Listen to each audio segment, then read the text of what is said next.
What's up, y'all? JT with an unboxing and quick look at the Dementor version 2 from Team Corally. So you guys know that they had a version 1, and the version 2 has a lot of the upgrades and parts and stuff like that on it.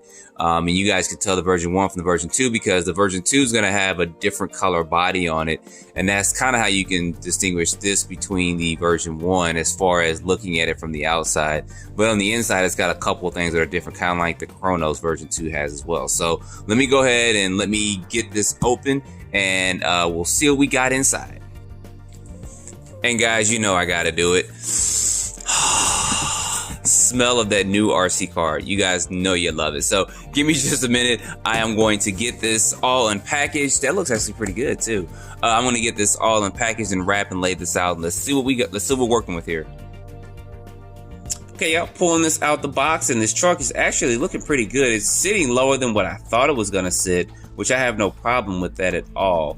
And the back of this truck actually looks pretty good too. So they've done a couple of different things with this one that you won't find, of course, on the version 1. The body style is still the same. They did give it a different paint scheme with it, but they did change out the wheelie bar. Instead of having 2 wheels on the wheelie bar, it's just got 1 back there. So we'll be testing that wheelie bar to see how stable the truck is when you do wheelies and stuff with it. So other things is that these kits, these Team Corally kits, do not come with tools. So I did my Radix 6 didn't, the Chronos didn't, and this one is no exception to the rule. It didn't come with tools either. So if you get one of these, make sure you have some tools, or maybe purchase a toolkit. So maybe in the future, they'll do some maybe running updates to start including tools, at least some Allen keys and something to get these tires and wheels off with in the future. Looking at the radio is going to be their S2R radio. It is a 2.4 gigahertz radio. It does have kind of your basic throttle trims and stuff on there as well, several reversing. And I haven't had any issues or problems with these radios at all. It's been good range and good response and stuff. And they include this in all their 8 scales and their 10 scale cars as well. So, all right, looking back at the truck, they've done, like I said, some modifications to make these trucks better. And this is going to have the same modifications that the Chronos had, except for this chassis is going to be kind of a shorter wheelbase for it. Tires are going to be the same as well. I haven't had any problems or issues with the Chronos tires. I don't think I'll have any with this. They never came unglued, popped off the tire or anything like that. Even running 6S, and even though the front tires kind of balloon more.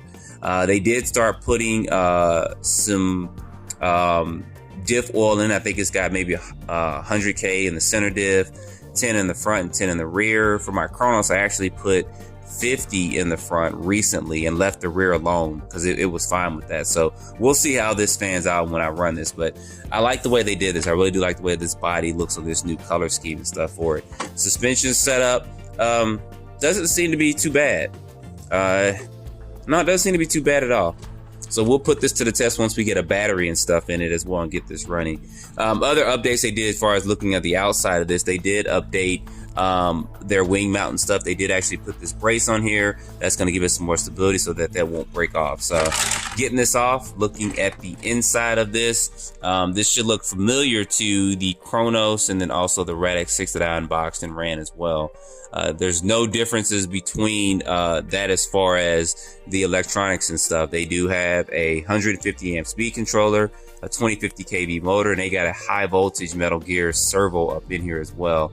And with the Radix 6, I haven't had any problems with it. With the Chronos, stay tuned for my first run thoughts on that, because I did have a minor issue with that, but I was doing a lot of backflips on the street and stuff with that. So they did include, this doesn't have on the Chronos. The Chronos actually has 2 chassis braces that come down. This just has 1.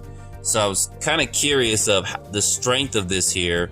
So we'll see. We'll do some mild, I guess, some mild big jumps, but not super big jumps, just to see and make sure that this chassis holds up and it doesn't fold. It is a 3mm chassis, so I don't expect that to bend or break the chassis, but we'll see as we get this out and running and stuff.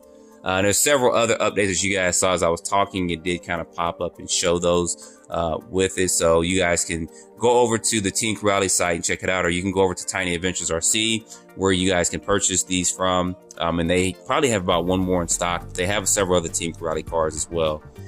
This also comes with big bore threaded body aluminum shocks. Haven't had any problems with the shocks or anything like that. So this is going to be my first run of, and my first, I guess, Dementor from that. I never got the version 1 because I had problems with my version 1 Chronos, but that has all been addressed with the version 2. So guys, it's going to be a quick unboxing of this and look and run of this. The body actually, I know some people probably say, oh, the body feels cheap. No, it doesn't. It actually feels pretty thick and stuff. I'm going to probably align this body. I don't know. I may do drywall tape this time or something like that just to give it a little bit more strength. But I don't really plan on trying to bash this as hard as I did the Chronos, because that kind of proved that that they have done the updates, and the updates are making the cars a lot more stronger than they were before. But I am curious about one or two things, so I will be taking this on some pretty big jumps. I want to make sure that these chassis braces are stable enough to keep this car together and keep the chassis stuff from folding up. So stay tuned for those. Real quick, looking at the underside of the chassis, you know, they've done updates to this as well, same as they did kind of for the Chronos and stuff. And I haven't had any problems, like I said, with any bends or breaks. So I don't expect to have any with this one either. So anyway, guys, put your comments down below. Don't forget to like, subscribe, and stay tuned for more videos. Thanks for watching.